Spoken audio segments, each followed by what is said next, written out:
الحمد لله الذي يبدع الأخلاق والأقديم. الصلاة والسلام على من كان نبي وآدم بين الماء والطين وعلى آله وأصحابه أجمعين برحمتك يا أرحم الراحمين. أما بعد، أعوذ بالله من الشيطان الرجيم. بسم الله الرحمن الرحيم. يا أيها الذين آمنوا لا تقدموا بين يدي الله ورسوله واتقوا الله. صدق الله مولانا العظيم وصدق رسوله النبي الكريم، ونحن على ذلك لمن الشاهدين والشاكرين، والحمد لله رب العالمين. بارك الله لنا ولكم في القرآن العظيم، ونفعنا إياكم بالآيات والذكر الحكيم، إنه تعالى الجواد الكريم الملك البر الرحيم. من علينا ربنا إذ بعث محمدا أيده بيده، أيدنا بأحمد، أرسله مبشرا، أرسله ممجدا. صلوا عليه دائما، صلوا عليه سرمدا. اللهم صل على سيدنا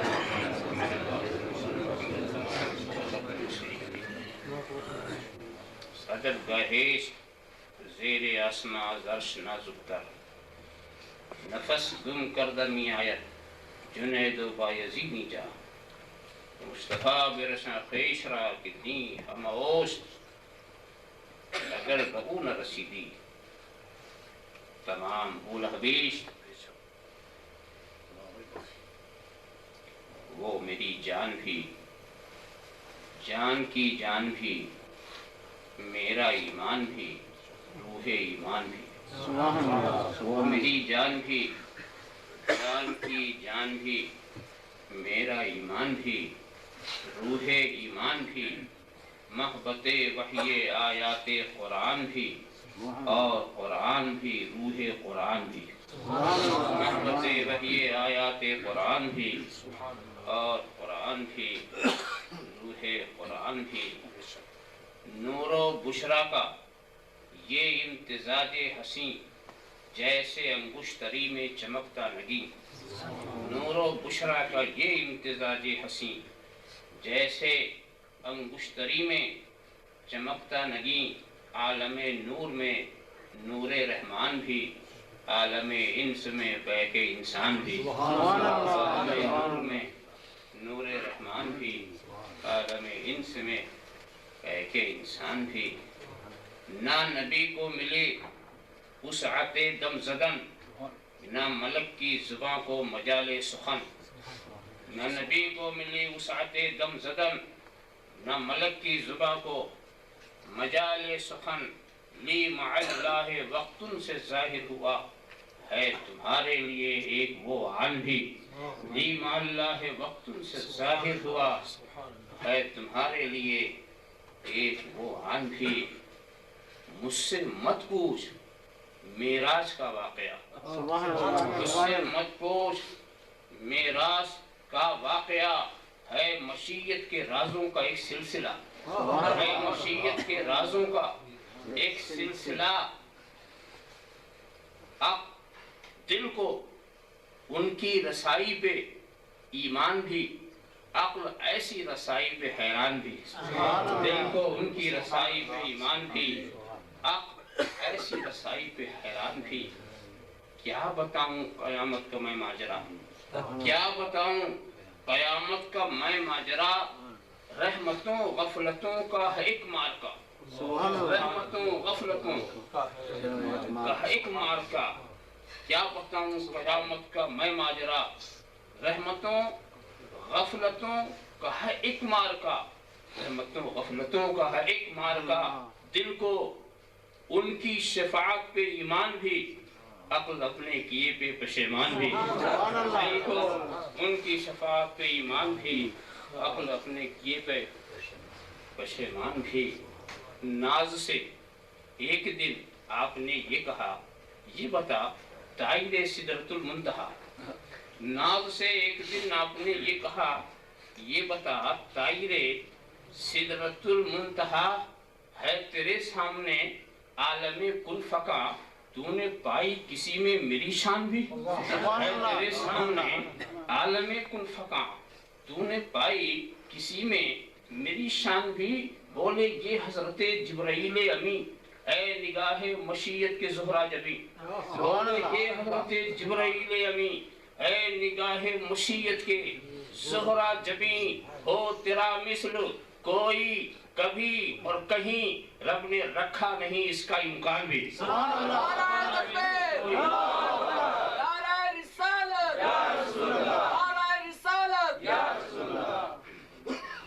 بولے یہ حضرت جبرائیل امی، اے نگاہ مشیت کے زہرا جبیں، ہو تیرا مثل کوئی کبھی اور کہیں، ہو تیرا مثل کوئی کبھی اور کہیں رب نے رکھا نہیں، اس کا امکان بھی۔ ان کی رحمت پہ اختر دل و جاں فدا، جن کو کہتا ہے سارا جہاں مصطفیٰ۔ ان کی رحمت پہ اختر دل و جاں فدا، جن کو کہتا ہے سارا جہاں مصطفیٰ۔ گو میری زندگی ان سے غافل رہی، وہ نہ غافل رہے مجھ سے ایک آن بھی، وہ نہ غافل رہے مجھ سے ایک آن بھی۔ جو خاموش ہوں میں تو ہی سب کچھ ہے، جو کچھ ہے وہ تیرا حسن ہو گیا محدود۔ بارگاہ رسالت و آج رسالت میں درود شریف میں نظران عقیدت پیش کرتا ہوں۔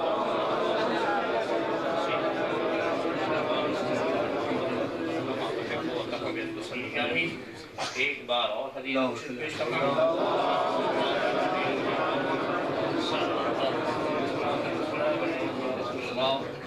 ایک بار اور درود شریف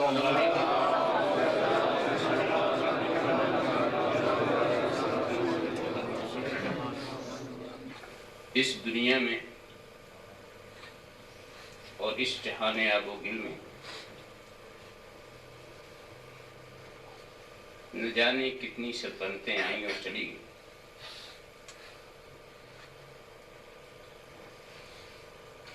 نہ جانے کتنے دربار آج بھی ہیں جو چلے ہی جائیں گے۔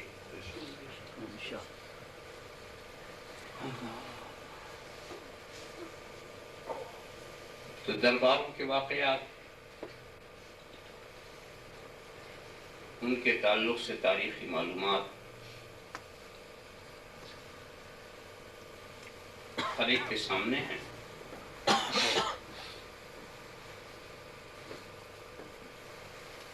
اور اس حقیقت سے ہر ایک واقف ہے کہ جو بھی سلطان آیا، جو بھی بادشاہ یا شہنشاہ کے نام سے جانا پہچانا گیا، اپنے دربار کے قوانین اسی نے بنائے۔ میرے ہاں اس طرح آؤ، بیٹھو تو ایسے بیٹھو، باتیں کرو تو یوں کرو، جو بھی اس نے آداب چاہے بنا لیے اور لوگوں کو پابند کیا۔ چاہے آپ محبت میں پابند ہوں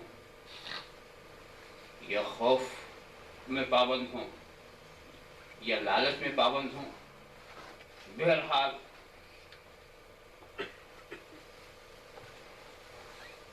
بنانے والا یہیں کا سلطان رہا۔ اور پھر ہم یہ دیکھتے ہیں کہ جب وہ چلا گیا تو اپنے آداب کے سارے قوانین بھی لے گیا، دوسرا آیا اس نے نئے آداب، نئے قوانین، نئے ضابطے مرتب کیے۔ ہر کی آمد عمارت نوساہ، جو آتا ہے اپنی پسند اور اپنے مزاج کے مطابق قوانین و ضابطے بناتا ہے، اور یہ سلسلہ چل رہا ہے، چلتا رہے گا یہاں تک کہ قیامت آ جائے۔ مگر دوستو، اسی زمین کے اوپر، اسی آسمان کے نیچے ایک ایسا بھی نرالا دربار ہے کہ دربار کسی اور کا ہے، قانون کہیں اور سے آ رہے ہیں۔ اس نے خود اپنے آداب کے قانون خود مرتب نہیں کرتا، قانون نے آداب کہیں اور سے آ رہے ہیں۔ دنیاوی درباروں کا یہ نقشہ بھی ہم نے دیکھا، گیا تو اس کا قانون گیا، اس لیے کہ جب قانون بنانے والا ہی نہ رہا تو پھر قانون کے رہنے کا سوال کیا ہے؟ مگر یہ نرالا دربار عجیب دربار ہے، بڑا ہی پیارا دربار ہے۔ مختصر عرض کر دوں کہ دربار ہے مصطفیٰ کا اور قانون ہے کبریا۔ قانون دینے والا جو ہے وہ حی و قیوم ہے۔ یاد رکھیے انسان کا بنایا ہوا قانون صرف انسانوں پہ چلے گا، انسان کا بنایا ہوا قانون کسی دوسری مخلوق پر نہیں چل سکتا، اس کی اطاعت صرف انسان ہی کر سکتے ہیں۔ مگر خالق کائنات کا بنایا ہوا قانون یا عطا کردہ قانون وہ ایسا قانون ہوگا کہ ساری مخلوق اس کی پابند ہوگی۔ فنا ہونے والے کے قانون کو بھی فنا ہے، مگر حی و قیوم اگر کوئی قانون عطا فرمائے گا تو اس قانون کو کبھی فنا نہیں۔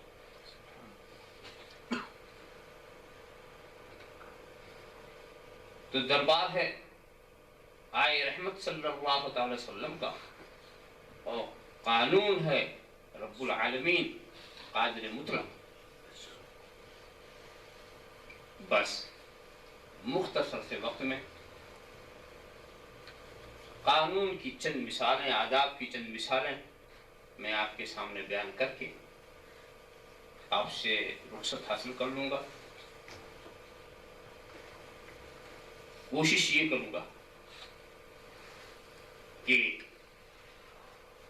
جو کچھ بات عرض کیا جائے اس محفل میں وہ قرآن کریم کی روشنی ہی میں ہو۔ اس میں شاید یہ بھی مصلحت ہے کہ سرکار کے فریضہ نبوت میں یہ بات بھی رکھی جا سکتی تھی کہ وہ اپنے دربار کا قانون خود مرتب فرمائے۔ یہ کوئی ایسی خاص بات ایسی نہیں تھی جس کو عقل و قبول نہ کرتے، مگر سرکار کو اس بات سے الگ رکھا گیا، محبوب کو اس بات سے بالکل الگ رکھا گیا، اس لیے کہ اگر سرکار کچھ بھی فرماتے تو سرکار کے ارشادات حدیث کی شکل میں ہمارے سامنے آتے، حدیث کی کتابوں میں ان کی حفاظت ہوتی، بخاری میں، مسلم میں، ترمذی میں، اس طرح کی جتنی کتابیں ہیں اس میں حفاظت ہوتی، اور پھر بعد میں جو ادب کرنا نہ چاہتا وہ حدیثوں سے الجھتا، راویوں سے ٹکراتا، کبھی متن دیکھ رہا ہے، کبھی سند دیکھ رہا ہے، کبھی اس کو کمزور کہہ رہا ہے، کبھی اس کو کمزور کہہ رہا ہے، یہ ضعیف ہے، یہ موضوع ہے، یہ ایسی ہے ویسی ہے۔ تو قدرت کو یہ منظور ہوا کہ اے محبوب قانون میں دوں گا تاکہ وہ قرآن کی صورت میں لوگوں کے سامنے ہو، اور کوئی یہ نہ کہہ سکے کہ یہ آیت ضعیف ہے، یہ آیت کمزور ہے، اس کا راوی ایسا ہے، اس کا راوی ایسا ہے۔ تو کتنا اہتمام پڑتا گیا، کتنی نازک بات تھی کہ رب تبارک و تعالیٰ نے اس کو اپنے ذمہ کرم کے اندر لے لیا۔ اسی قانون کو ایک ایک کر کے میں آپ کے سامنے پیش کروں گا، اور قانون بتانے میں دیکھیں، یا ایھا الذین آمنوا لا تقدموا بین یدی اللہ ورسولہ، اے ایمان والو۔ یہ کیوں ایمان والے کیوں؟ ادب تو ساری کائنات سے کرانا ہے، ادب کا قانون تو ساری مخلوق کو دینا ہے، خطاب ایمان والوں ہی سے کیوں؟ یا ایھا الناس کا بھی لفظ استعمال کیا جا سکتا تھا، مگر نہیں، بات ادب کی ہے۔ قانون تو سبھی کے لیے ہیں، مگر ادب کرنے والا صرف ایمان والا ہی ہو۔ اور یاد رکھیے یہاں سے بھی اشارہ ہوا کہ ادب بھی اسی وقت مفید ہوگا جب آپ ایمان والے ہوں۔ اگر ایمان سے ہٹ کر کے کچھ ادب کے طریقوں کو آپ نے اپنا لیا ہے تو یہ آپ کے لیے مفید نہیں ہو سکتا۔ ادب بھی وہی مفید ہے جس سے پہلے ایمان ہو، اور ایمان والا ہی ادب کرتا ہے، اور ادب نہ کرنا ہی اس بات کی دلیل ہے کہ وہ ایمان والا نہیں ہے۔ تو اے ایمان والو لا تقدموا بین یدی اللہ ورسولہ، اللہ اور رسول پر سبقت نہ کرو، واتقوا اللہ، اللہ سے ڈرو، اللہ رسول پر سبقت نہ کرو۔ یہ کیا مطلب؟ کس نے خدا پہ سبقت کیا تھا؟ کون خدا سے آگے بڑھنے کی کوشش کس نے کی تھی؟ رسول کے تعلق سے ضرور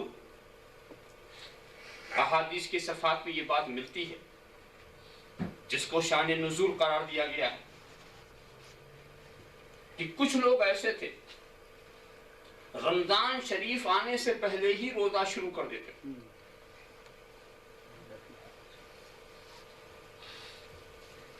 کچھ لوگوں نے کیا کیا، حضور نے بھی قربانی نہیں کی اور انہوں نے پہلے ہی قربانی کر دی.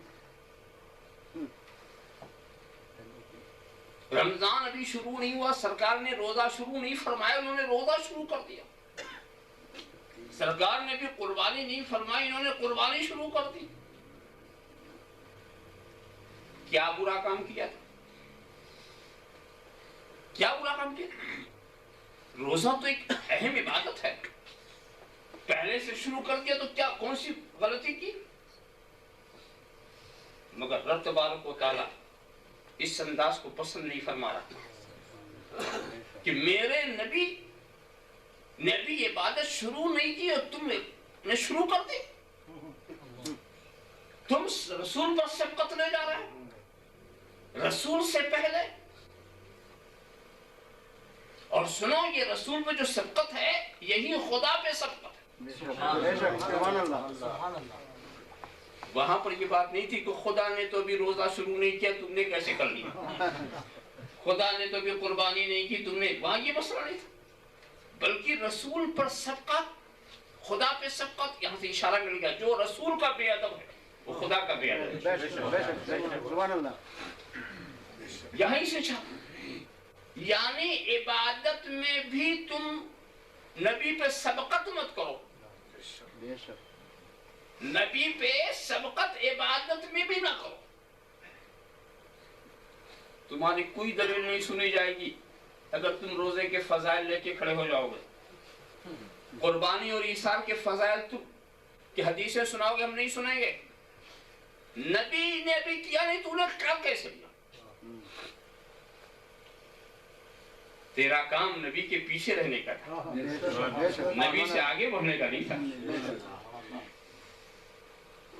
آپ بتائیں، جس چیز میں آدمی بظاہر سبقت کر سکتا ہو اس میں تو سبقت سے روکا گیا، اور جس میں سبقت ممکن ہی نہ ہو،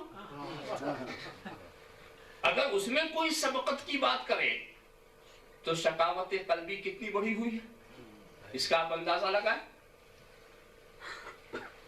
ذرا سا آپ غلط. کچھ لوگوں نے عجیب بات کہی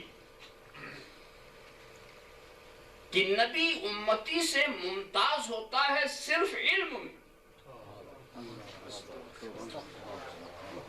رہ گیا عمل تو کبھی کبھی بظاہر امتی عمل میں نبی سے بڑھ سکتا ہے.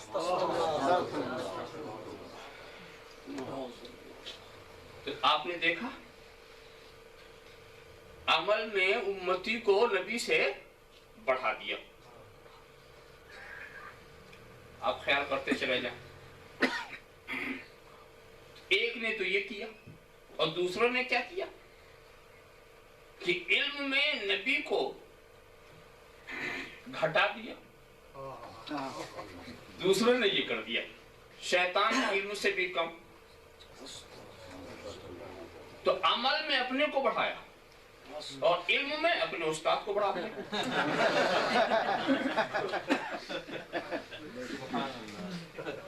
حالانکہ علم و عمل میں بڑھنا تو تمہارے لیے ممکن ہی نہیں تھا. مگر جانتے ہیں انہوں نے حساب کیا ہوگا. حساب یہ کیا ہوگا کہ نبی کریم کی عمر شریف 63 سال کی اور میں ہوں 70 سال کا خرناٹ، یا میں ہوں 80 سال کا بڈھا اور اتنے دنوں تک میں نے کی عبادت. تو نبی کی 63 سال انہوں نے اتنی عبادت کی اور میں 63 سال بلکہ میں 70 اور 80 سال کا ہوں تو میں نے اتنی عبادت کی تو مجھے عبادت کا زیادہ موقع ملا تو تعداد میں میری عبادت بڑھ گئی. 1 2 3 4. نبی نے 63 سال کے رمضان کے روزے رکھے، میں 100 سال کا بڈھا ہر رمضان کا روزہ میں رکھتا ہوں تو تعداد میں روزے کی تعداد بڑھ گئی. نبی نے 1 حج کیا اور میں اتنے حج کر چکا ہوں تو حج کی تعداد بڑھ گئی. طرح سے انہوں نے حساب لگانا شروع کیا نبی کی عمر شریف کو سامنے رکھ کر، حالانکہ یہ نہیں سوچا کہ تم کیا، تمہاری حقیقت کیا ہے۔ سارے کائنات کے اہل ایمان، سارے مومنین، اور ان مومنین میں شہداء بھی، صدیقین بھی، صالحین بھی، ساری کائنات کی عبادت کو، جس میں صحابہ بھی ہیں، جس میں تابعین بھی ہیں، جس میں مجتہدین بھی ہیں، تمام کائنات کی عبادت کو صرف ایک پلے پہ رکھو اور رسول عربی کے ایک سجدے کو دوسرے پلے پہ رکھو، تو جو مقام رسول کے اس ایک سجدے کو ہے، کیا ساری کائنات کی عبادت مل کے اس کے برابر ہو سکتی ہے؟ نہیں۔ ساری کائنات کی عبادت کیا اس سجدے کے برابر ہو نہیں سکتی؟ اور جب برابر نہیں ہو سکتی تو بڑھی کیسے؟ پہلے چیز برابر ہوتی ہے پھر بڑھتی ہے، پہلے چیز کسی کے برابر ہوتی ہے پھر بڑھتی ہے۔ تو جب ساری کائنات کی عبادت سرکار کے ایک سجدے کے برابر نہیں ہے تو تیری عبادت کا کیا شمار ہے؟ اور تو کہاں کا عبادت کرنے والا؟ بات سمجھ آئی؟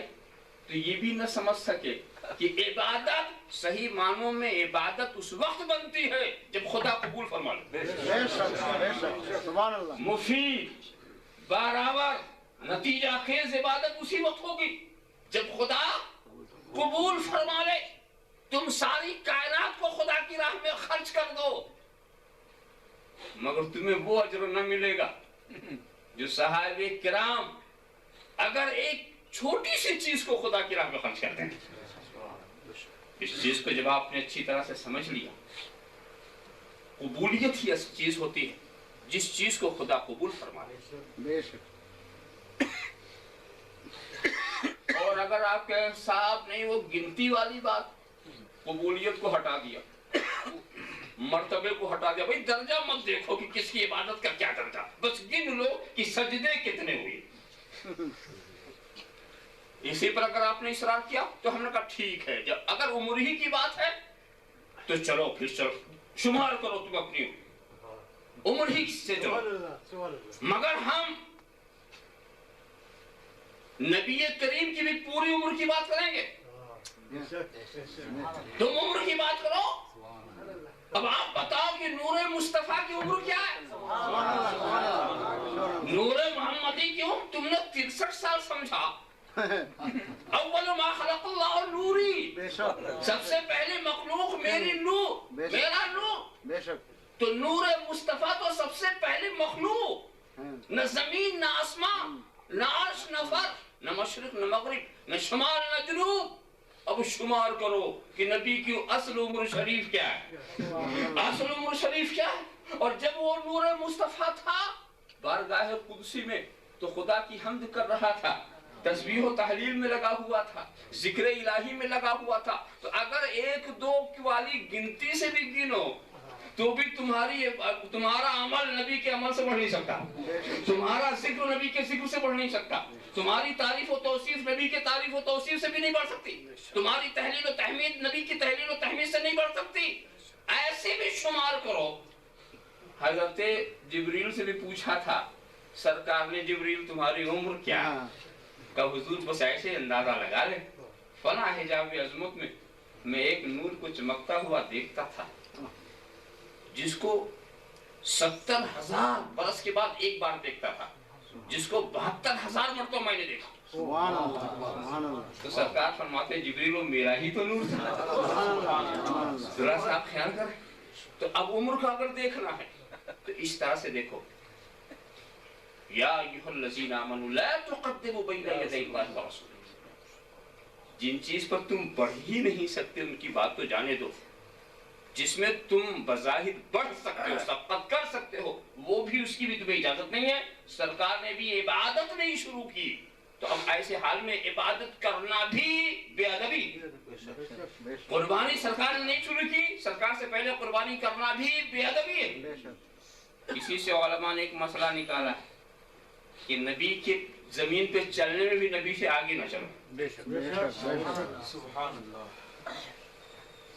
نبی سے آگے نہ چلو، مگر کہیں آپ سوچنے لگے کہ ایک مرتبہ تو ہم نے ایک آگے چلنے والے کو دیکھا تھا، ایک آگے چلنے والے کو دیکھا تھا، وہ سیدنا صدیق اکبر تھے شب ہجرت، جب چل رہے ہیں تو کس ڈھنگ سے چل رہے ہیں، اور اس کے بعد پھر وہاں سے جب مدینے کی طرف روانگی ہے تو کبھی آگے دیکھتے ہیں، کبھی پیچھے دیکھتے ہیں، کبھی دائیں ہیں، کبھی بائیں ہیں۔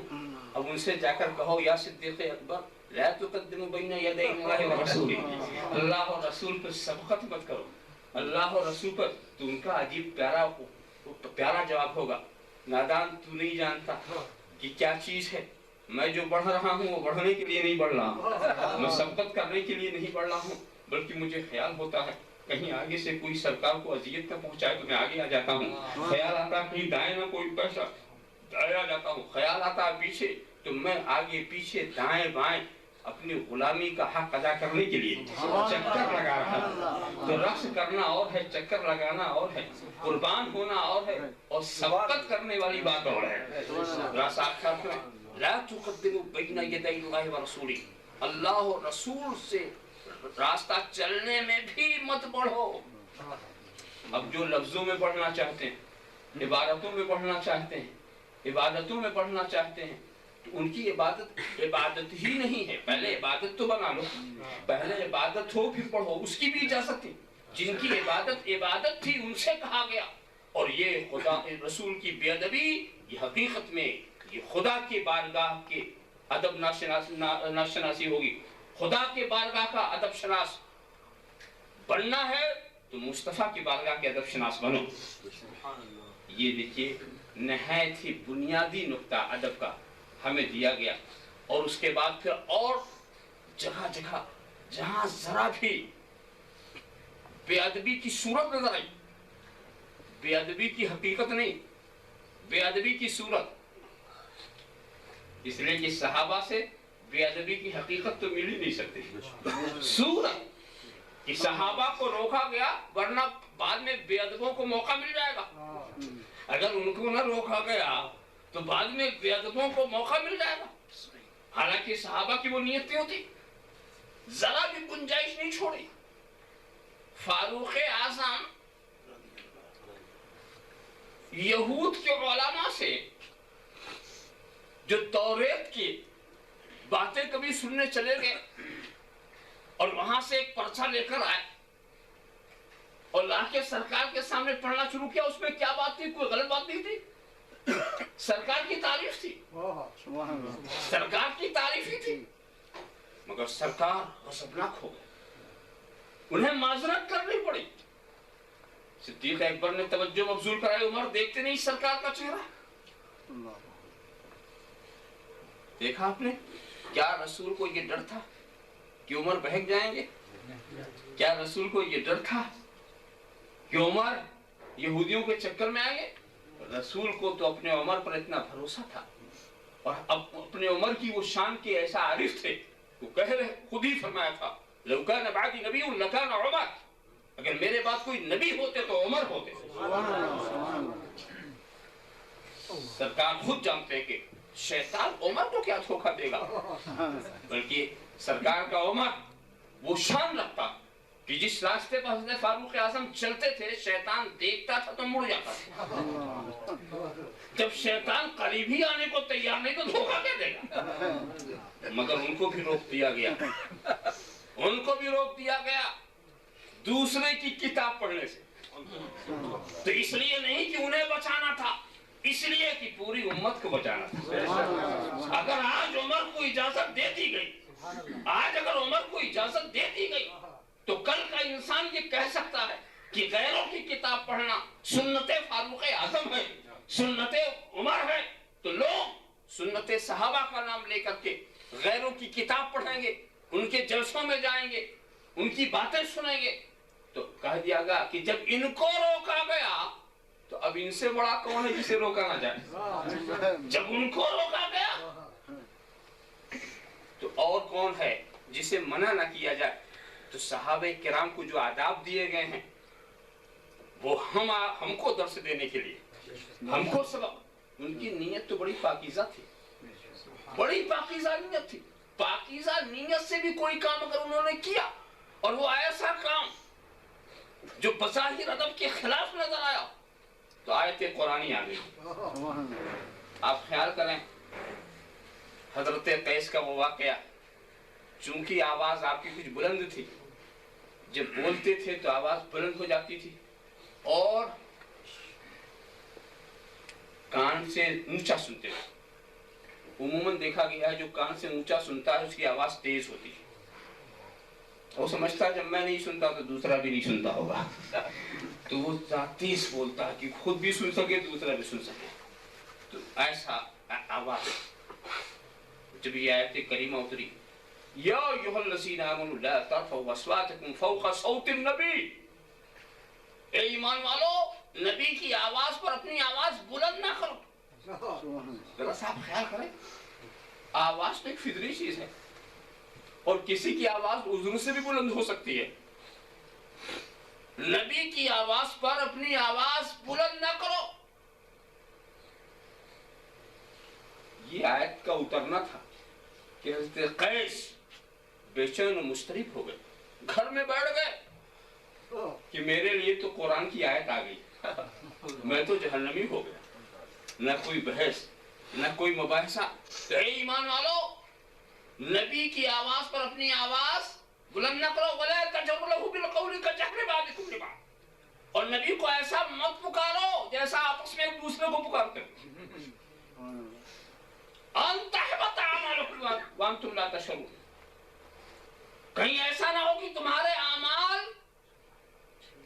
حفظ کر لیے جائیں، چھین لیے جائیں، مٹا دیے جائیں اور تمہیں پتہ بھی نہ چلے۔ صرف آواز کو آواز بلند کرنے میں اتنی بڑی سزا، حبط اعمال، یاد رکھو حبط اعمال صرف کفر سے ہوتا، حبط اعمال صرف کفر سے ہوتا ہے۔ تو اب بے ادبی اگر کفر نہیں ہے تو حبط اعمال کا سوال کیا ہے؟ نبی کی آواز پر آواز بلند کرنا اتنی بڑی بے ادبی ہو گئی کہ اعمال کے چھین لینے کی بات ہو جائے۔ ذرا سا خیال کریں، اور اس کے بعد سب سے بڑی سزا کیا کہ تمہیں پتہ بھی نہ چلے۔ یہ بڑی غضب کی سزا ہے، پتہ نہ چلنے والی، پتہ نہ چلنے والی سزا بڑے غضب کی سزا ہے۔ اعمال چھین لیے بھی جائے پتہ بھی نہ چلے۔ اس کو ایسے میں سمجھاؤں آپ کو کہ کسی صاحب نے کافی تجوریاں رکھ چھوڑی اپنے گھر میں اور ساری بھری ہوئی تو ان کو تو اطمینان ہے نا کہ میں تو رئیس اعظم ہوں وقت کا۔ اب یہ فرض کر لو کہ ساری تجوریاں خالی ہو جائیں مگر ان کو پتہ نہ چلے، وہاں سب خالی معاملہ اور ان کو پتہ نہ چلے، تو کیا حال ہوگا ان کا؟ وہ تو اپنے کو رئیسی سمجھیں گے نا، یہ تو سمجھیں گے ہمارے پاس سب بھرا ہوا، اور جب ضرورت کا وقت آئے گا تو ہر تجوری خالی۔ اور اگر پہلے پتہ چل جاتا کہ چوری ہو گئی، ڈکیتی پڑ گئی، تو پھر بھرتے وہ دوبارہ بھرنے کا خیال اس لیے نہیں آئے گا کہ اسے علم ہی نہیں، وہ تو سمجھا بھری ہوئی، وہ تو یہ سمجھے گا کہ بھری ہوئی ہے، ہم تو رئیس اعظم ہیں۔ تو دے کر کے حفظ کر کے احساس کو بھی چھین لینا، شعور کو بھی لے لینا، یہ نہایت خطرناک چیز ہے۔ تو اس کا مطلب یہ ہوا کہ رب تبارک و تعالیٰ تم سے عمل کرائے گا۔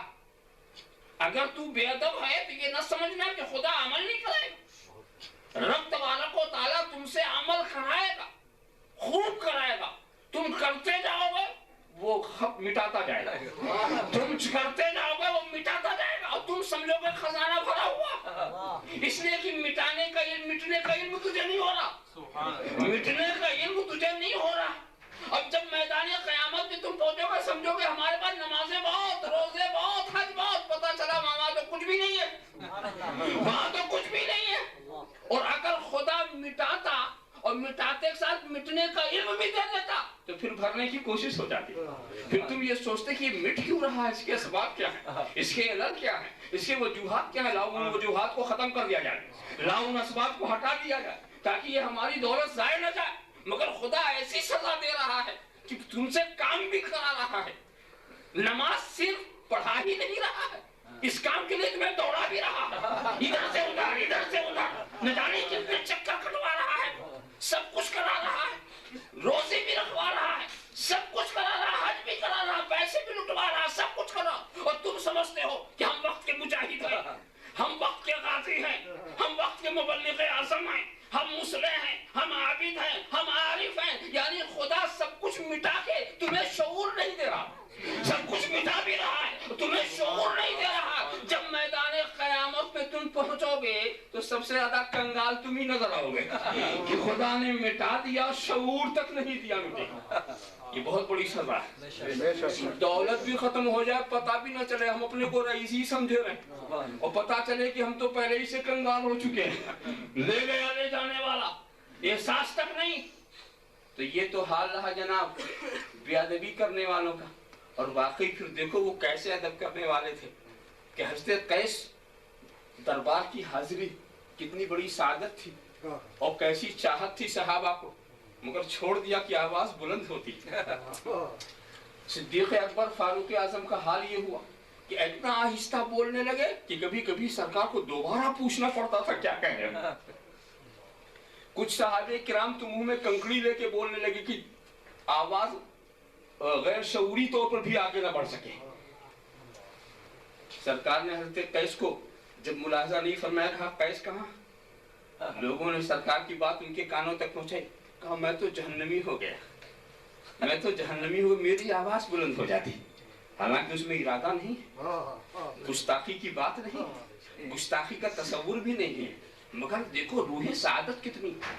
گستاخی کا ارادہ بھی نہیں, یہی تو دیکھتے ہیں. سعادت کی بات اور ہوتی ہے, روح سعادت اور ہے. جب سعادت چھن جاتی ہے تو انسان صریح طور پر گستاخی کرتا, جان بوجھ کے کرتا ہے, گستاخی کرتا, اور اسے اپنی غلطی کا احساس نہیں ہوتا. اور جس کے اندر سعادت ہوتی ہے اس سے اگر چھوٹی سی بھول ہو گئی تو ایسا لگتا ہے کہ پہاڑ گر گیا, وہ مصیبتوں کا پہاڑ اسے سمجھتے ہیں.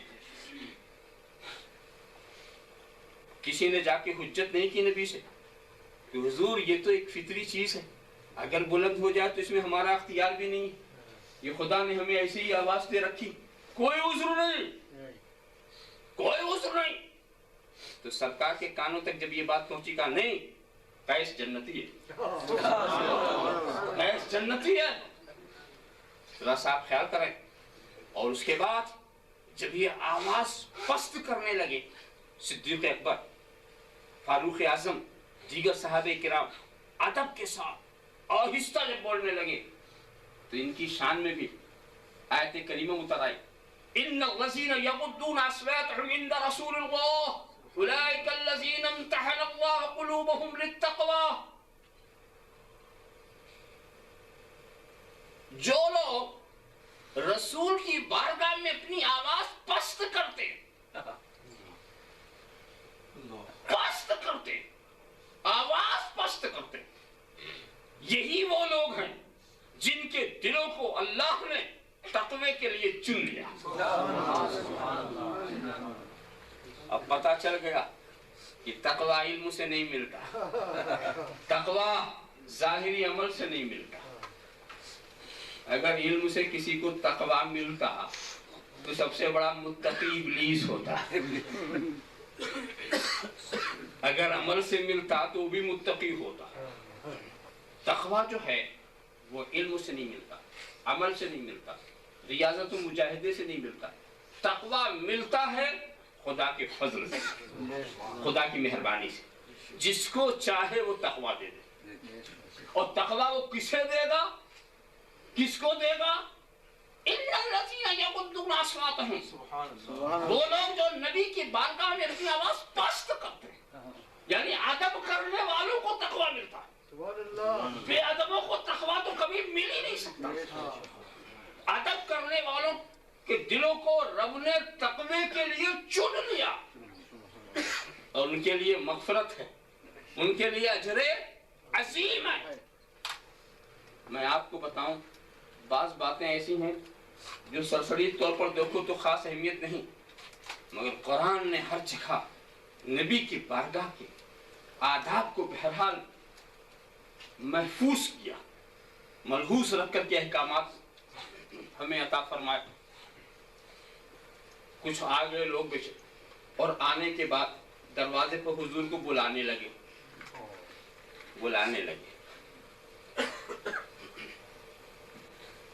آواز دے کر کے۔ یہ سرکار کو آواز دینے والے تو دے گئے، مگر رب کو یہ بات پسند نہیں آئی، آیت قرآنی آ گئی، ان الذین ینادونک من وراء الحجرات اکثرهم لا یعقلون۔ اے محبوب، یہ جو آپ کے حجروں کے باہر سے لوگ آپ کو پکارتے ہیں، ان میں اکثر ناسمجھ ہیں۔ وَلَوْ أَنَّهُمْ صَبْرُوا حَتَّى تَخْرُجَ إِلَيْهِمْ لَكَانَ خَيْرًا لَهُمْ۔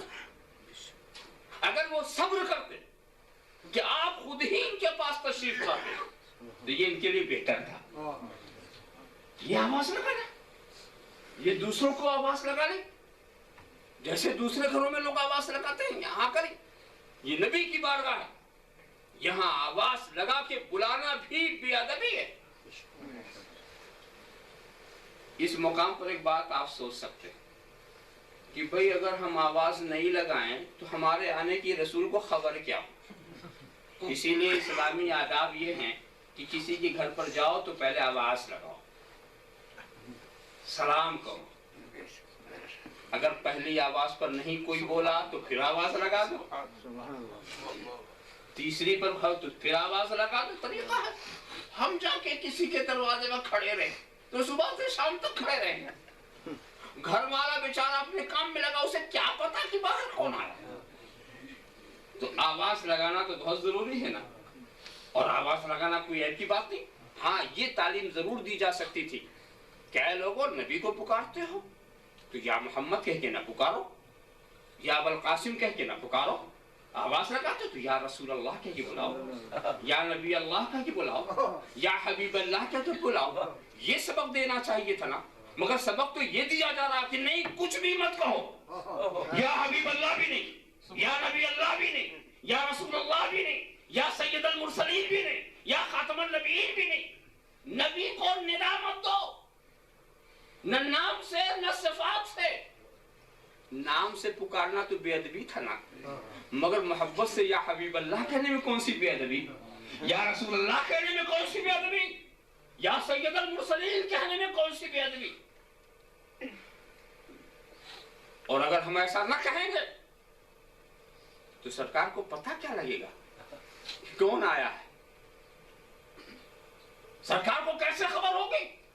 یہی آپ سوچ سکتے ہیں۔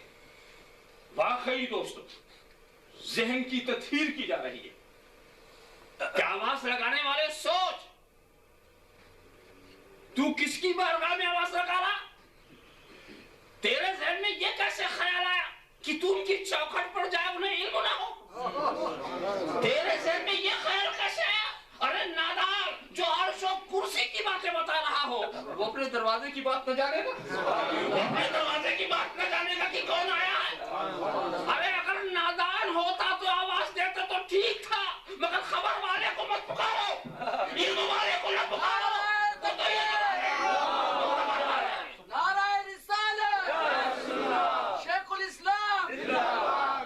خبر والے ہیں اور علم والے ہیں، ان کو پکارنا یقیناً بے ادبی۔ ایسی جگہ آواز مت دینا۔ دراصل دیکھیے کیسے کیسے آداب، اور سبھی پابند تھے سرکار کے آداب کے، بارگاہ کے آداب کے سب پابند ہیں۔ انتہا کی بات یہ ہے کہ جس پر سرکار نے بھی کچھ نہیں کہا، صرف کوئی ذرا سی سرکار کو ذرا سی گرانی محسوس ہوئی تو وہ تو نہیں بولے، اور وہ کیسے بولتے؟ وہ تو رحمت للعالمین تھی، مگر رب تبارک و تعالیٰ نے اپنا ہر جگہ قانون دے دیا، ایسا قانون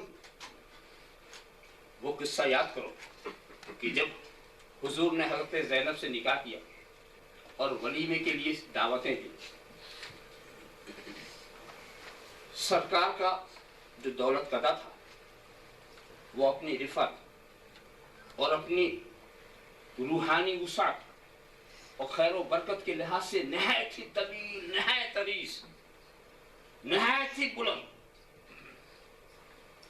مگر انچ فٹ کے لحاظ سے وہاں گنجائش کم تھی. تو سرکار نے یہ طریقہ اختیار کیا کہ جتنے لوگوں کی گنجائش وہ آئیں، کھانا کھائیں، چلے جائیں. اسی درمیان میں 3 صاحب ایسے بھی تھے کھا کے بیٹھ گئے اور وہیں باتیں کرنے لگے. سرکار نے کچھ تنگی محسوس فرمائی مگر از راہ کرم کچھ کہا نہیں. تو سرکار تو خاموش تھے. سرکار نے تو حیا فرمائی مگر آیت قرآنی آ گئی، یا ایھا الذین آمنوا لا تدخلوا بیوت النبی الا ان یأذن لکم الی طعام غیر ناظرین ایہ. اے ایمان والو، بغیر اذن کے نبی کے گھر میں داخل مت ہو جاؤ، اور بلائیں اگر کسی دعوت میں تو پہلے ہی سے انتظار نہ کرو جا کے بیٹھ کے، بلکہ جب بلائیں فادخلوا وَإِذَا طَعِمْتُمْ فَانْتَشِرُوا. ارے جب بلایا جائے، اِذَا دُعِيتُمْ فَادْخُلُوا، جب بلایا جائے تو داخل ہو جاؤ، اور جب کھا چکو تو منتشر ہو جاؤ. وَلَا مُسْتَانِسِينَ لِحَدِيثٍ، باتوں میں دل نہ بہلانے لگو. کیوں؟ تمہارا یہ انداز جو ہے یہ نبی کو اذیت پہنچاتا ہے، اور وہ کچھ فرمانے سے حیا فرماتے ہیں. اللہ لا یستحی من الحق، اللہ حق بات بیان فرمانے میں حیا نہیں فرماتا. ذرا سا دیکھو، تھوڑا سا بیٹھ گئے، پوری آیت کریمہ نازل آ گئی کہ یہ طرز عمل یہاں نہیں ہونا چاہیے. ذرا سا آپ سوچیں کہ سرکار کو ایسا الگ کر دیا گیا ہے اپنے بارگاہ کے آداب کا قانون بنانے کے تعلق سے کہ جو کچھ ہو وہ وحی آسمانی سے ہو، جو کچھ ہو وہ وحی آسمانی سے ہو. اور اس کے بعد یہاں تک کہ کچھ ایسے بھی لوگ تھے جو سرکار کے پاس دراز گفتگو فرماتے تھے.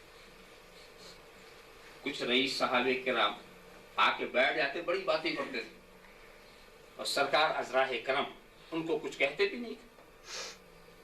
مگر یہ ہے کہ جب کوئی کسی کے قریب جاتا ہے اور بہت ہی زیادہ بیٹھنے لگتا ہے تو یہ اندیشہ ضرور ہے کہ وہ بارگاہ جس ادب کی مستحق ہے، کہیں زیادہ بیٹھنے سے اس ادب میں تمہاری طرف سے کمی نہ آ جائے. کچھ بے تکلفی ہوتی ہے، اس کا اثر پڑتا ہے. لہذا بارگاہ کے ادب کو محفوظ کرنے کے لیے بڑے انتظامات فرمائے. قطب مدینہ حضرت مولانا ضیاء الدین صاحب مدنی رحمۃ اللہ تعالی علیہ کی بارگاہ میں حاضر تھا تو انہوں نے ایک واقعہ سنایا کہ جب میں ہجرت کر کے مدینے کی طرف آنے کا میں نے پورا ارادہ کیا تو اپنے کسی استاد یا کسی شیخ، ان کا نام میرے ذہن میں اس وقت نہیں ہے، ان سے کہا کہ حضور آپ کچھ نصیحت فرمائیں کہ میں وہاں جا رہا ہوں، وہیں رہنے کے ارادے سے میں چاہتا ہوں کہ بقی جو ہے میرا مدفن بنے، سرکار کا مدینہ جو ہے وہ میرا مسکن ہو. تو حضرت مولانا ضیاء صاحب نے فرمایا کہ میں نے جب یہ عرض کیا ان سے کہ آپ میرے لیے کچھ نصیحت کریں تو وہ کہتے ہیں بھئی دیکھو تم مولوی ہو، ابھی میں کچھ کہوں گا کہیں کیوں نہ کہہ دو تم کہ ایسا کیوں ایسا کیوں، تو پہلے وعدہ کرو کہ کیوں نہیں کہیں گے تو پھر میں نصیحت کروں، پھر میں نصیحت کروں. پہلے وعدہ کرو کہ کیوں نہیں کہیں گے. کہنے حضور ہم کیوں نہیں کہیں گے، بس آپ فرما دیں. کہا مدینے جا رہے، مدینے والوں سے کبھی تعلق نہ بنانا، مدینے والوں سے کبھی بے تکلفانہ تعلق نہیں ہونا. بہت زیادہ میل ملاپ نہ رکھنا مدینے والوں سے. چپ ہو گئے. دوسری بات، مسجد نبوی میں کبھی کسی کو کچھ مت دینا، وہاں خیر و خیرات کا مظاہرہ مت کرنا. دوسری بات انہوں نے یہ کہی. تیسری بات، مسجد نبوی میں پہلی صف میں کبھی نماز نہ پڑھو. پہلی صف میں کبھی نماز نہ پڑھو. اچھا لطف کی بات سنیے کہ حضرت نے جب ہم سے یہ بات کہی تو وہی کہہ دیا تھا بھئی کیوں نہ کہنا.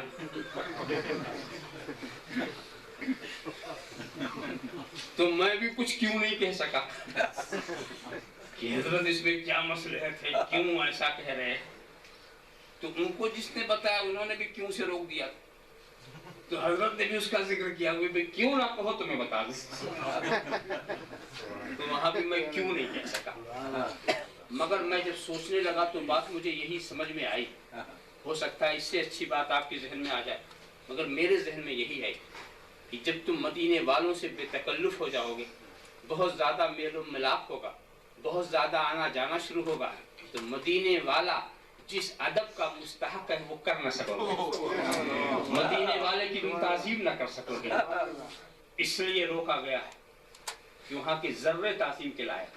تو جتنا تم دور رہو گے اتنی تمہاری محبت بھی مضبوط رہے گی، اور جتنا تھوڑا وقت ان کے ساتھ دو گے تعظیم کا پورا خیال کر سکو گے. اور جتنا زیادہ وقت ہوگا تعظیم اتنی تم نہیں کر سکتے. یہ انسان کی فطرت کے خلاف ہے. تو اس لیے کہا کہ ان سے میل ملاپ کم رکھنا. دوسرے، مسجد نبوی میں کسی کو خیر و خیرات کرنا یہ نہایت بے ادبی ہے کہ دربار رسول میں تم حاضر ہو. تم تو خود بھکاری بن کے گئے ہو. تم کہاں سے داتا بن رہے ہو؟ تم کہاں سے دینے والے بن رہے ہو؟ ساری تمہیں خدمت ہی کرنا ہے. تو اس شاہی دربار سے باہر ہو کر کے تم مدینے والوں کی خوب خدمت کر سکتے ہو، مگر اسی دربار کے اندر کوئی بادشاہ بیٹھا ہو، دربار سجا ہو اور آپ خیرات بانٹ رہے ہو. بادشاہ دیکھ رہا ہے. وہاں ہم خیرات دینے نہیں جاتے، خیرات لینے جاتے ہیں. اس دربار کی بے ادبی ہے کہ وہاں کسی کو کچھ دیا جائے. نعرہ تکبیر، نعرہ رسالت، حضرت شیخ الاسلام. اور تیسرے مسئلے پر جب ہم نے غور کیا، اس لیے کہ پہلی صف کے تو فضائل بہت آتے ہیں، تو تیسرے مسئلے پر جب ہم نے غور کیا، بہت غور کرنے کے بعد کوئی بات سمجھ میں نہیں آ سکی اس کے سوا کہ شاید پہلے صف کو بھی انہوں نے مدینے والوں کا حق بنا دیا. تمہاری وجہ سے کسی مدینے کے رہنے والے کی جگہ نہ پابند ہو جائے. تم ترجیح دو اپنی نیت پہ، چاہے وہاں کوئی بھی آ جائے، مگر تمہاری نیت ایسے ہی ہونی چاہیے. اور اس میں کوئی شک نہیں ہے دوستو، پہلی صف کے جہاں بہت فضائل ہیں وہاں پیچھے صف والے کو مایوس نہیں ہونا چاہیے. مایوس نہیں ہونا چاہیے، اس لیے کہ یہ بھی مسئلہ ہے کہ اگر تمہارے آگے کسی بھی نمازی کی نماز قبول ہو گئی تو پیچھے والے سب کی قبول ہو جائے گی. پیچھے والے سب کی قبول ہو جائے گی. تو کیا اچھا ہے کہ ہمارے آگے مدینے والا ہی ہو.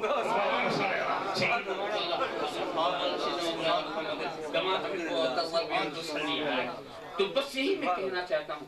یہ انداز بھی پسند نہ کیا گیا اور کہا گیا یا ایھا الذین آمنوا اذا ناجیتم الرسول فقدموا بین یدی نجواکم صدقۃ. یہ ڈائریکٹ مت چلے آؤ. نبی سے کچھ عرض معروض کرنا ہے، نبی کے بارگاہ میں کچھ عرض کرنا ہے تو کچھ عرض کرنے سے پہلے صدقہ دو. اللہ اکبر. خدا کی بارگاہ میں کچھ عرض کرنا ہے تو وضو کرو، کھڑے ہو جاؤ. اور نبی کی بارگاہ میں کچھ عرض کرنا ہے تو پہلے خیرات کرو پھر کچھ کہو. اس آیت کے اترنے کے بعد 10 مسئلے پوچھے تھے سیدنا علی مرتضیٰ نے اور 10 بار صدقہ کیا تھا، مگر بعد میں امت کی سہولت کے لیے اس کا حکم منسوخ ہو گیا. اب صدقہ کرنا واجب نہیں، اب نبی سے کچھ پوچھنے کے لیے صدقہ کرنا واجب نہیں، وجوب تو ختم ہو گیا مگر استحباب باقی۔ وجوب ختم ہوا، نبی سے بات کرنے کے لیے صدقہ کرنا مستحب ہوا۔ جب یہ بات آ گئی، اور ظاہر ہے آدمی جب پیسہ خرچ کر کے کچھ حاصل کرتا ہے تو زیادہ اہمیت ہوتی ہے، اور کوئی چیز بہت یوں ہی مل جائے تو اس کی اہمیت دیکھا گیا۔ اگر آپ کوئی پمفلٹ دینی چھاپیں اور یوں بانٹ دیں تو لوگ پڑھتے بھی نہیں، اور خرید کے لے گئے تو ایک حرف بھی نہیں چھوڑیں گے، سب پڑھنا رہے گا۔ ایک عجیب ذہنیت کہ جو خود سے آدمی دیتا ہے کچھ خرچ کر کے تو اس کی اہمیت ہوتی ہے، اور مفت مل جائے تو دیکھتا بھی نہیں کہ کیا ہے، اٹھا کے دے دیا بلا طلب۔ اسی لیے میں غور کر رہا تھا کہ دیکھیے ہر چاہنے والا یہ چاہتا ہے، ہر چاہنے والا یہ چاہتا ہے کہ میرے محبوب کا گھر میرے گھر کے قریب ہو، مگر ہم دیکھتے ہیں کہ خدا کا گھر مکے میں اور محبوب کا گھر مدینے میں، تقریباً 300 میل کا فاصلہ، تقریباً 300 میل کا فاصلہ۔ یہ دوری کیوں؟ اس لیے کہ خدا نے اس بات کو مناسب نہیں قرار دیا کہ اس کے محبوب کی زیارت کوئی حج کے بہانے کرے۔ محبوب کے پاس آئے میرا فرض ادا کرنے کے لیے ضمناً زیارت کر رہے، بنیادی طور پر آئے میرا فرض ادا کرنے کے لیے، اور ضمناً زیارت کر رہے محبوب کہ نہیں اے محبوب میں تجھے اپنے گھر سے دور رکھوں گا تاکہ آنے والا یہاں آئے تو اسے بالقصد بالارادہ وہاں جانا پڑے، بغیر ارادہ کوئی نہ پہنچ جائے، کچھ خرچ کرنا پڑے، کچھ محنت کرنی پڑے، کچھ سرمایہ خرچ کرنا پڑے، کچھ مشقت اٹھانی پڑے۔ اس لیے میں نے تجھے دور کر دیا تاکہ تیرے بالغاہ کے ادب سے یہ لوگ غافل نہ ہو جائیں، غافل نہ ہو جائیں، اس لیے میں نے تجھے دور کیا۔ اور دوستو کچھ مرویات صوفیہ میں سے ایسی بھی روایتیں جس سے یہ پتا چلا کہ جو بشریت مصطفیٰ کا خمیر ہے، آپ جانتے ہیں کہ جس کا جہاں کا خمیر ہوتا وہیں رکھا جاتا، وہیں رکھا جاتا ہے۔ تو سرکار کی جو بشریت کا خمیر ہے جانتے کہاں سے گیا؟ جہاں کعبہ ہے اسی زمین سے لیا گیا، اسی زمین سے لیا گیا، اور جب اسی زمین سے لیا گیا تو اب وہی مدفون ہونا چاہیے تھا، اور مدفون ہوئے وہاں، یہ معاملہ کیا؟ وہ تو وصول ٹوٹ گیا کہ جہاں کا خمیر وہیں دفن نہیں، اس کے لیے انتظام کیا گیا، انتظام یہ کیا گیا، اسے توحید کا ایک مرکز بنانا تھا۔ اگر وہاں نبی کی تربت ہوتی، نبی کی تربت ہوتی اور پھر اس کا لوگ چکر کرتے تو یہ پتہ ہی نہیں چل سکتا تھا کہ یہ طواف کس کے لیے ہو رہا، یہ طواف کس کے لیے ہو رہا۔ تو اس وقت ضرورت تھی کہ وہاں سے ان کی تربت کو، شریف کو فاصلے پر رکھا جائے، دور کیا جائے۔ تو قدرت نے انتظام کیا کہ وہ اس پورے خطے کو، جہاں پر اس وقت کعبے کا مکان آپ دیکھ رہے ہیں، اس پورے خطے کو سیدنا جبریل نے اٹھایا اور اٹھا کے جا کے مدینے میں رکھ دیا، اس پورے خطے کو، اور وہاں کا خطہ اٹھا کے لا کے یہاں رکھ دیا۔ یہ کوئی پہلا واقعہ نہیں ہے، اس سے پہلے بھی حضرت ابراہیم کی دعا کے نتیجے میں یہ غیر ذی زرع وادی میں، جہاں نہ کھیتی، جہاں نہ کوئی سبزہ، ایسی وادی میں جو حضرت ابراہیم نے دعا کی تو حکم الہی ہوا، شام کے سرسبز و شاداب علاقے کا ایک حصہ اٹھایا گیا، تو حضرت جبریل اسے اٹھا کر لائے، اور لانے کے بعد انہوں نے اپنے ہاتھوں میں لے کر کے اس کو کعبے کا طواف کیا، کعبے کا طواف کیا، اور طواف کر کے حجاز ہی کے خطے میں اس کو رکھ دیا، جس کو آج آپ طائف کہتے ہیں۔ یہ دنیا کی پہلی زمین ہے جس نے کعبے کا طواف کیا ہے، یہ دنیا کی پہلی اور آخری زمین ہے، اسی لیے اسے طائف کہتے ہیں، یہ طواف کرنے والی ہے۔ تو یہاں کا خطہ اٹھا کے وہاں پہنچا دیا، وہاں کا خطہ سرسبز و شاداب لا کے یہاں رکھ دیا۔ دیکھا تو یہ تبدیلی اس وقت ہوئی تھی ان کی دعا کے نتیجے میں، اور یہاں حکمت الہی کے نتیجے میں یہ تبدیلی ہوئی۔ اسی لیے کہا جا رہا کہ وہ مقدس زمین کو ہلکا مت سمجھنا۔ نبی اس وقت جس زمین پر آرام فرما رہے ہیں، اور زمین کا جو حصہ جس میں نبوی سے لگا ہوا ہے وہ کعبے سے بھی افضل ہے اور عرش سے بھی افضل ہے، وہ کعبے سے بھی افضل ہے، وہ عرش سے بھی افضل ہے۔ اب اس چیز کو آپ نے اچھی طرح سمجھا، اس چیز کو آپ سمجھ۔ میں اس مقام پر یہ پوچھتا ہوں، جسم زمین کا وہ حصہ جو رسول کے جسم سے لگا ہوا ہے جزو رسول نہیں، میں اس حصے کی بات کر رہا ہوں جو جسم رسول سے لگا ہوا ہے مگر جزو رسول نہیں ہے، تو وہ حصہ عرش سے افضل، وہ حصہ کعبے سے افضل ہے۔ تو خاک کے وہ ذرے جو بشریت مصطفیٰ کا جز ہیں، ان کے درجے کو پہنچنے کے لیے کائنات میں کیا ملے گا؟ ان کی مثال کہاں مل سکے گی؟ ان کی نظیر کہاں مل سکے گی؟ وہ بے نظیر حصہ تھا جس کو انتخاب کیا گیا ہے روح محمدی کے رکھنے کا، روح محمدی کے لیے اسی چیز کا انتخاب کیا گیا۔ یہاں پر اس بات کو بھی آپ نے علماء سے سنا ہوگا کہ جب روحیں نکلتی ہیں تو جیسی روح ہوتی ہے اس کا ویسا مقام ہوتا ہے عالم برزخ میں، اعلیٰ علیین تک جیسی روح ہوتی ہے۔ کچھ اسفل السافلین والے ہوتے ہیں، وہ وہاں ہوتے ہیں، تو سب کو ان کے مرتبے مقام کے لحاظ سے اس روح کو جگہ دی جاتی ہے۔ جب یہ بات آپ اچھی طرح سمجھ چکے ہیں تو پھر آپ اس سوال کا جواب آپ ہی آسانی سے دے سکیں گے کہ جب روح محمدی کو نکالا گیا تھا تو اس کے مناسب جگہ کون تھی؟ مجھے تلاش کرو عالم برزخ میں، تلاش کرو جنت میں، تلاش کرو عرش پر۔ اگر تم نے کہا اس کے مناسب عرش ہے لہٰذا اس روح کو عرش پر رکھ دو، وہاں تو رسول کا قدم پہنچا ہے، وہ روح کے رکھنے کے لائق نہیں ہے، وہاں تو قدم پہنچا ہے جنت، یہاں تو رسول کے غلام چلیں گے، یہ روح کے رکھنے کے لائق نہیں ہے۔ کہاں رکھا جائے؟ کعبہ، جسم کا وہ حصہ جو رسول کے جسم سے لگا ہوا، خاک کا وہ حصہ جو جسم رسول سے لگا، وہ تو عرش سے افضل، کعبے سے افضل۔ تو اب روح محمدی کی بات ہے یار، ان کو رکھا کہاں جائے؟ کون سی کائنات میں کون سی ایسی جگہ ہے جو روح محمدی کے مناسب ہے؟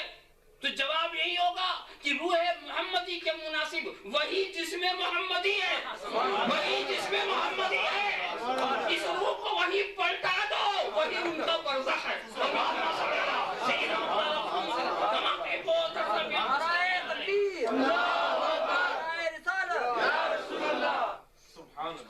دیکھو ادب کا مقام۔ اور آگے چلیے جناب کہ نبی کو اگر پکارو، نبی سے کچھ کہو، عرض کرو تو صدقہ کرو، یہ امر مستحب ہے، کبھی یہ واجب تھا۔ اور آگے پھر انتہا کی بات عرض کر دوں، آپ حالت نماز میں کیا کسی کے پکارنے سے چھوڑ دیں گے نماز؟ ہے کوئی طریقہ؟ چھوڑ دیں گے تو دہرانی پڑے گی، اور چھوڑنے کا جرم والا ہے کہ کیوں چھوڑا اسے۔ مگر دوستو ایک واقعہ پیارا یاد کرو، اگر نیت کے حساب سے دیکھو تو وہ صحابی کی نیت ہے، وہاں کوئی فطور نہیں، قانون ان کو دیا جا رہا ہے جو بڑے ستھرے لوگ تھے، بڑے اچھے لوگ تھے، بڑے سعادت والے تھے، ادب و بے ادبی کا کوئی تصور ان کے ذہن میں ہو ہی نہیں سکتا تھا، ایسی ستھری ذہنیت کے لوگ تھے۔ ایک صحابی ہے، نماز پڑھ رہے ہیں، نماز کی حالت میں رسول نے آواز دے دی۔ اب ان کا یہ سوچنا کتنا مناسب بظاہر لگتا ہے کہ نماز ختم کر رہے تو حاضر ہیں۔ کچھ سرکار کے ہاں آنے سے انہیں عذر نہیں تھا، مگر خدا کی بارگاہ میں نماز پڑھ رہے تھے، نماز تو بڑی اہمیت رکھنے والی چیز ہے۔ مگر جب وہ تاخیر سے پہنچے، سرکار نے کہا کیوں نہیں آئے؟ میں نے بلایا تھا، دیر کیوں کی؟ بڑے آسانی سے انہوں نے عذر بیان کیا، اور بظاہر بہت ہی قابل قبول ہی عذر لگتا، اے اللہ کے رسول میں نماز پڑھتا،